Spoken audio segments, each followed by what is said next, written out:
pensar então a forma ideal do belo, ou que referências que a gente tem que trazer para entender de fato o que Byung-Chul Han quer dizer com a salvação do belo. O que ele quer de fato salvar no belo. Perante o belo, vai dizer Byung-Chul Han, a gente se conecta tanto com aquela situação, né? Um sujeito com outro, um sujeito com objeto. Perante uma coisa bela, a gente se conecta tanto que por um momento desaparece essa cisão, essa separação. É como se a gente se fundisse naquilo que a gente está admirando. Né? A gente se conciliasse com ele. Só que a gente não pode esquecer que esse outro, ele provoca algo do negativo em nós. Então é muito simples falar, eu me identifico com você, sendo você uma pessoa muito parecida comigo. E eu me fundo com você porque eu tô te contemplando, na verdade eu tô contemplando a mim mesmo. Isso acaba sendo narcísico. Não é disso que ele está falando.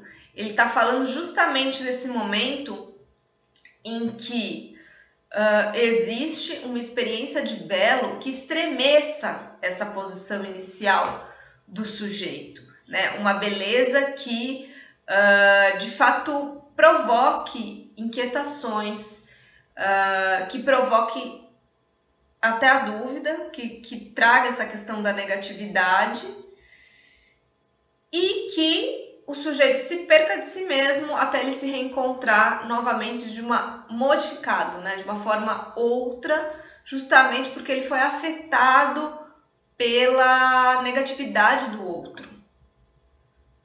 Isso não é tão fácil de acontecer, justamente porque a gente rompeu com essa ideia da negatividade. A gente está numa sociedade, vai dizer Byung-Chul Han, pautada pela positividade em excesso. E isso tem muito a ver com a estética pornográfica, isso tem muito a ver com a ideia de transparência de tudo, né? Com a ideia de confissão, né? Que começa lá nos primórdios, né? Da revelação, da confissão que o Foucault vai trazer, de falar de si, de se desnudar perante o outro, e aí não só em imagens, mas do seu caráter. Então, isso traz pouco movimento, né? Pouca possibilidade de haver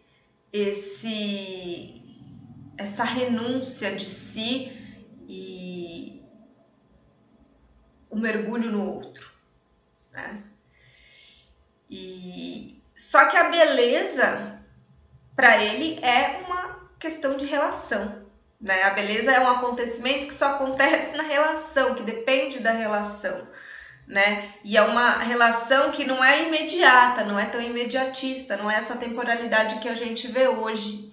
É uma temporalidade particular, porque ela acontece, às vezes, um pouquinho depois, né? Quando você, por exemplo, começa a se incomodar com aquilo te afeta de alguma maneira, mas você reluta, aquela alteridade ela mexe com você ainda não entende muito bem, mas ao mesmo tempo tem uma certa curiosidade, uma vontade de descobrir mais sobre aquilo, e aí com o tempo você começa a ver uma beleza naquilo, né? Que aquele arrebatamento tem essa questão do sublime, né?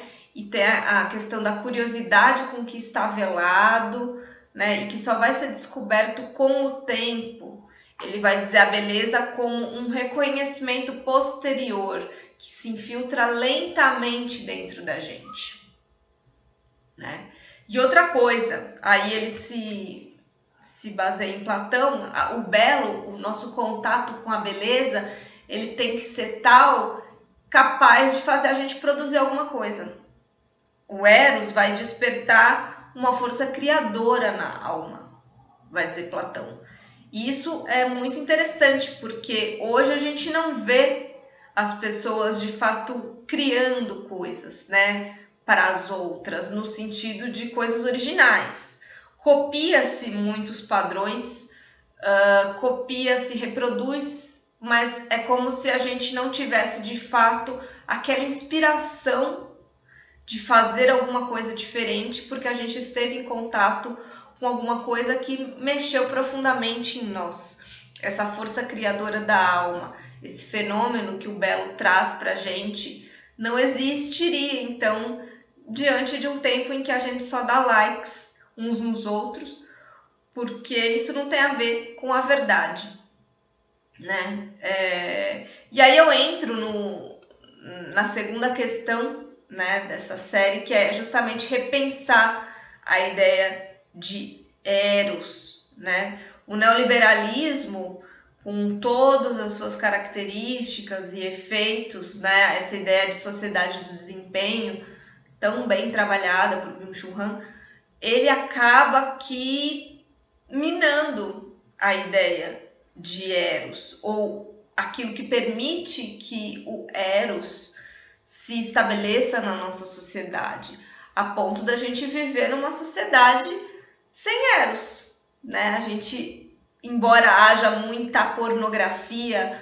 muita exposição do corpo, muita revelação, o erotismo está deixando de existir para Byung-Chul Han, né? Porque justamente ele implica uma situação de negatividade, né? Uma relação de impotência perante o outro, de não saber para onde ir, né? Sensação de não pertencimento, sensação de que eu não sei o que fazer, e o outro que vai, esse encontro com o outro, que vai acabar me recolocando em algum outro lugar, não no lugar da onde eu parti.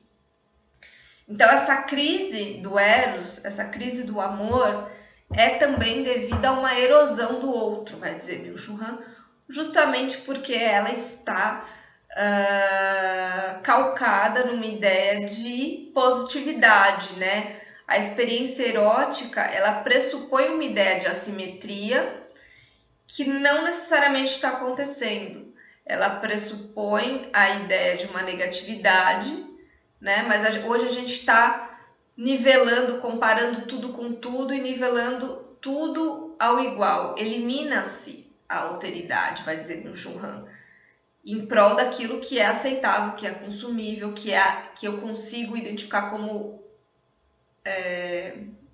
próximo ao que eu desejo, né? Então a gente está numa época muito mais narcísica, em que a nossa própria libido ela está investida em nós mesmos, na nossa subjetividade, naquilo que a gente é capaz de construir e conquistar para nós mesmos. Ela não está investida, a libido, ela pode até estar investida em objetos facilmente consumíveis, mas não é isso que ele quer dizer. Ele quer pensar a libido, né, num outro patamar, né, investida em outras subjetividades, em alteridades que não sejam tão facilmente aceitas. Então, o sujeito atualmente narcísico, ele não consegue estabelecer limites entre ele mesmo e a outra pessoa. Então, não tem alteridade. E ele só vai ver significado, ele só vai ver sentido justamente onde ele consegue se reconhecer, porque ele é tão narcísico que ele não suporta um encontro com o diferente. Aquilo já o afasta. Só que a libido, o Eros, se constrói justamente com o choque da alteridade. Uma outra experiência do outro, né, que acaba gerando um esvaziamento de si mesmo e que isso se transforma, gera alguma outra coisa e se erradica para um outro lugar, que não é essa ideia de desempenho, que não é essa ideia de sucesso, mas que é uma ideia de criação, talvez, né? A gente está falando de criatividade e construir alguma coisa a partir do belo. O sexo atual, por exemplo, o capital sexual das pessoas, ele não leva necessariamente a isso, né? A gente está diante de um cenário em que corpos são objetos, são mercadorias, que têm o seu valor social, o seu capital social, que pode ser medido com uma série de critérios ali, de indicadores, que tem a ver com padrões de beleza não só, mas padrões do que você expõe ou não de si mesmo, de como você expõe isso, né? Só que a gente fica num nível ali do consumo, do básico, do que é absorvido, do que pode ser entendido daquela situação, né? A isso escapa todos os outros lados que constituiriam o que é belo e que tem a ver com não necessariamente uma ideia de desempenho, mas uma despretensiosidade, né, no momento de que não necessariamente seja exposto em rede, que esteja oculto, né? Só que os nossos relacionamentos estão domesticados numa lógica tanto de consumo, sem qualquer risco e ousadia, sem qualquer tipo de excesso, que Eros se esvai.